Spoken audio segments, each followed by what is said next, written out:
তাই ব্র্যান্ডন তাকে এক এক করে লক্ষ্যবস্তু জানাতে লাগলেন আর সেই অনুযায়ী গুলি করার আদেশ দিলেন। এভাবেই তারা ধীরে ধীরে ভবনের পেছনে থাকা সব নিরাপত্তা কর্মীদের শেষ করে দিল। যেই পেছনের সব নিরাপত্তা কর্মী মাটিতে লুটিয়ে পড়ল, স্কোয়াড দলটি সেই দরজা দিয়ে ভেতরের দিকে এগোতে লাগলো। ভেতরে ঢুকেই তারা প্রথমে সব গাড়ির জ্বালানি লাইন কেটে দিল আর প্রতিটি চাকা পাংচার করে দিল। অন্যদিকে বাকি দুই কমান্ডো অন্য দিক থেকে ভবনের ওপরের তলার দিকে চড়তে লাগলো। কিন্তু ঠিক সেই সময় সেখানে দুজন প্রহরী এসে পড়ল আর হামলা করে বসল। ক্ষিপ্রতার সাথে গুলি ছুড়ে দুই কমান্ডো তাদের সাথে সাথে শেষ করে দিল।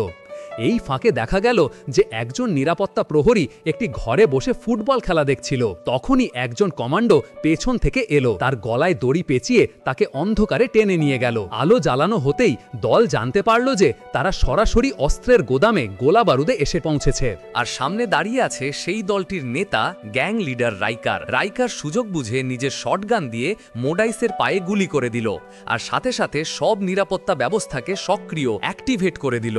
হঠাৎ জোরে জোরে সাইরেন বাজতে শুরু করলো। সে তার প্রহরীদের সতর্ক অ্যালার্ট করে দিল যে তার ঘরে স্কোয়াড ঢুকে পড়েছে।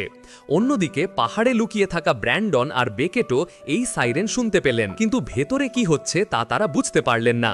বাইরে থাকা আরও একটি স্কোয়াডও দ্বিধায় পড়ে গেল, কারণ এমন কিছু তাদের পরিকল্পনায় ছিল না।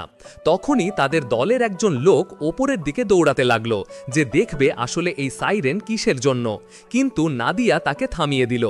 এখন ব্র্যান্ডন বেকের তার সহায়তাকারী জোন্ডিকে আদেশ দিলেন, আর অপেক্ষা কর না, সামনে যা দেখছো সব উড়িয়ে দাও। জোন্ডি সাথে সাথে স্নাইপার প্রস্তুত করল আর এক এক করে শত্রুদের ধরাশায়ী করা শুরু করে দিল।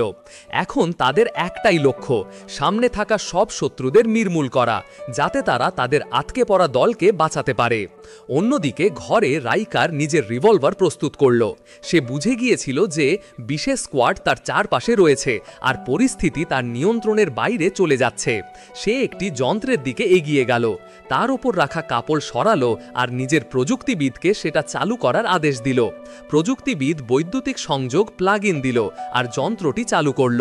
ঠিক সেই মুহূর্তে বাকি স্কোয়াড বাইরের প্রহরীদের শেষ করে ঘরের ভেতরে প্রবেশ করল আর রাইকারকে আত্মসমর্পণ করতে বলল।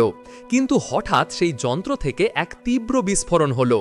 রেডিও তরঙ্গের কারণে আশেপাশের সব কিছু কেঁপে উঠল।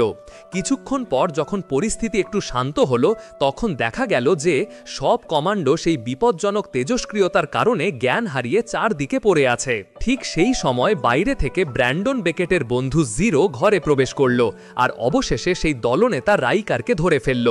কিছুক্ষণ পরে সবার জ্ঞান ফিরতে লাগলো, কিন্তু রাইকার হাসতে হাসতে বলল,